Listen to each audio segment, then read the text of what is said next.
Happy Disney Day, Rocketeers. Again, we are reading another fairy tale. And again, it's another version of the Frog Prince.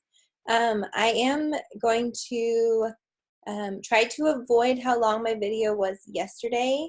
So a lot of my teaching in terms of like showing you an anchor chart or anything or talking through a skill, I'm actually going to be doing on the Google Doc. So make sure you please do not just watch the video, click on the Google Doc. There will be an anchor chart and some questions that relate to that skill, but I want to start reading now because the book again is a long one, but it is really good if you just give it a shot and listen closely. It's a great little story with a different kind of turn and spin on it, so go ahead and listen up, called The Frog Prince Continued. Story by John Skiriska. Paintings by Steve Johnson. Yep. Okay. Let's get started. All right. The princess kissed the frog. He turned into a prince, and they lived happily ever after. Well, let's just say they lived sort of happily for a long time. Okay, so they weren't so happy. In fact, they were miserable. Stop sticking your tongue out like that, nagged the princess. How come you never want to go down to the pond anymore? Whined the prince. The prince and the princess were so unhappy they didn't know what to do.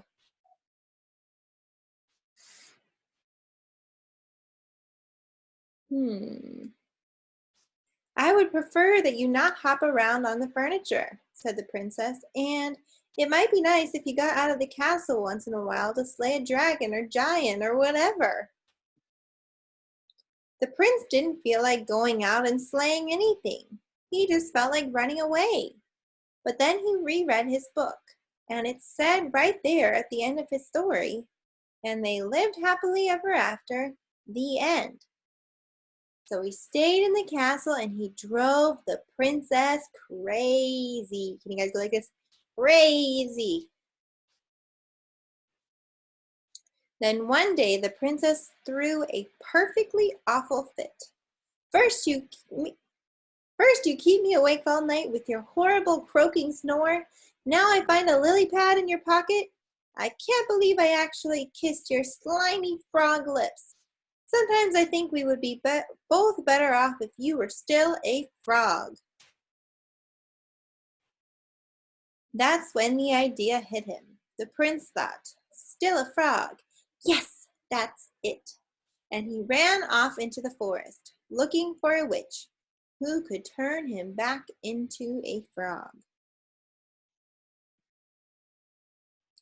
The prince hadn't gone far when he ran into just the person he was looking for. Miss Witch, excuse me, Miss Witch, I wonder if you could help me.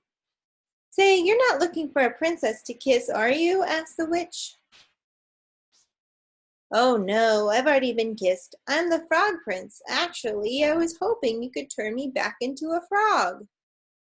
Are you sure you're not looking for a beautiful sleeping princess to kiss and wake up?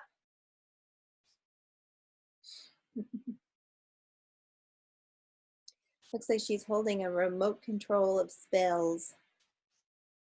Let's see. No, I'm a frog prince. That's funny. You don't look like a frog. Well, no matter. If you're a prince, you're a prince. And I'll have to cast a nasty spell on you. I can't have any princes waking up Sleeping Beauty before the 100 years are up. The prince didn't stick around to see which nasty spell the witch had in mind. He ran deeper into the forest until he came to a tiny cottage where he saw another lady who might help him. I see on the door here, it says, the fairest. Miss Witch, excuse me, Miss Witch, I wonder if you could help me. I'm a prince, and, what did you say? Prince? Croaked the witch.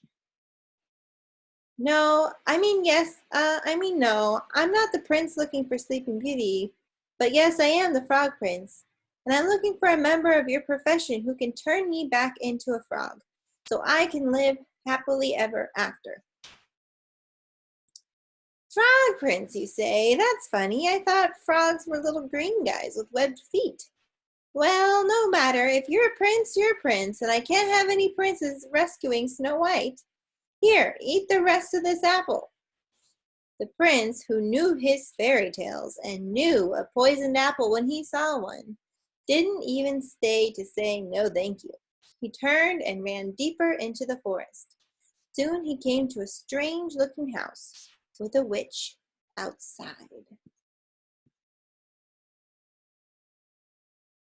Can you guys guess which fairy tale this is? If by looking at the house? Think about it. I'm making a guess. Ahem, Miss Witch, excuse me. Miss Witch, I wonder if you could help me. I'm the frog. If you're a frog, I'm the king of France, said the witch. No, I'm not a frog. I'm the frog prince. But I need a witch to turn me back into a frog so I can live happily ever after. Can you do it? Said the prince in one long breath. The witch eyed the princess and licked her rather plump lips. Why, of course, dearie, come right in. Maybe I can fit you in for lunch.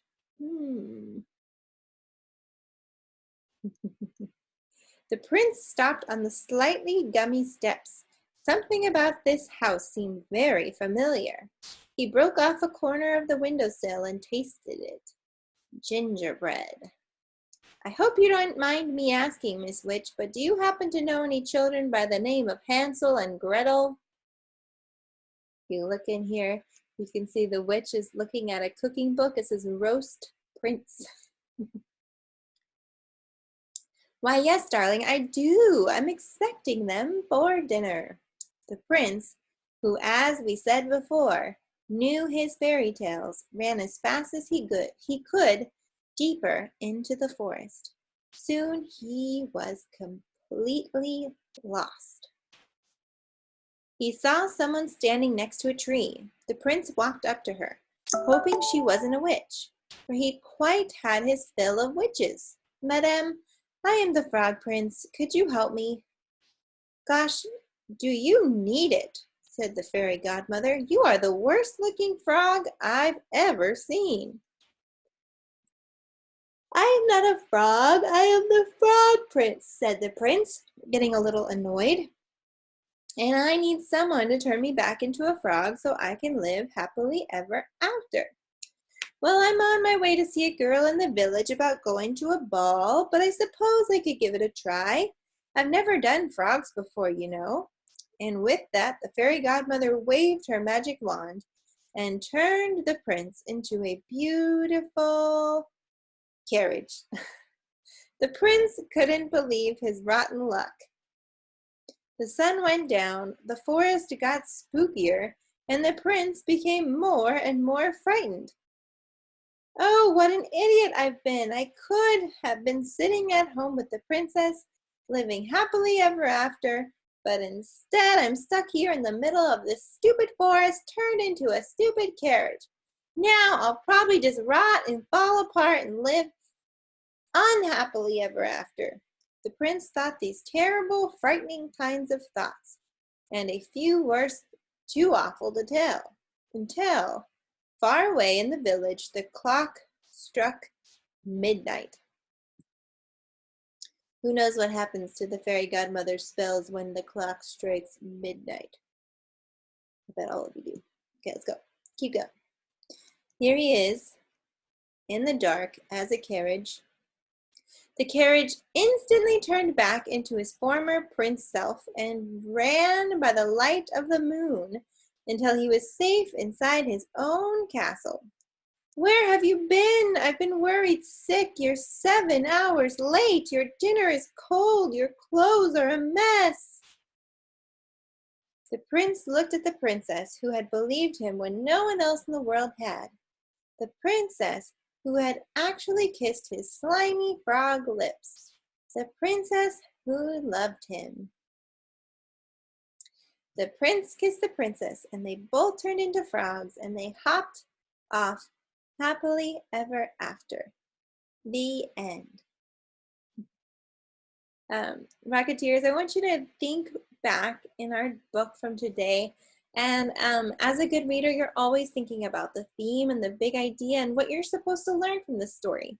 And I know that our character changed how he was thinking about his life, and that's going to teach me a big lesson. So I'm going to go back to where he was feeling his worst, when he was thinking all of those bad thoughts. And I'm going to walk you through how I come up with a theme here, okay? So if I go back here, I'm looking at what he's thinking. Oh, what an idiot I've been. I could have been sitting at home with the princess, living happily ever after, but instead I'm stuck here in the middle of this stupid forest, turned into a stupid carriage. Now I'll probably just rot and fall apart and live unhappily ever after. So, and then I see that's what he was thinking. And then here's what he does. He runs right back home to that princess that he thought he was so unhappy with. So, Rocketeers, as you're thinking about the theme or the main idea, you think about the character's problem and how they try to solve it and how it eventually gets solved. You put all of those things together and then you come up with the big lesson, the thing you were supposed to learn. And in this story really teaches me that I should be happy with what I have. He went on this long journey trying to fix all of these things that he thought he didn't have. He was like, I want to be a frog again. That's going to fix all my problems. But it only caused him more problems. And in the end, he realized he was happy being with the one he loved. So we're going to close off here. So you're not sitting here forever, but think about how you can be happy with what you have and not worry about all the things that you don't have. All right, we'll sign off for today. But please comment, let me know if you liked this version of the Frog Prince. And also please click on the Google form because there will be a skill from this text that we will be working on. So make sure you look at the anchor chart that I'm going to put in the Google Doc and then answer the questions. Thanks. Bye-bye, Rocketeers.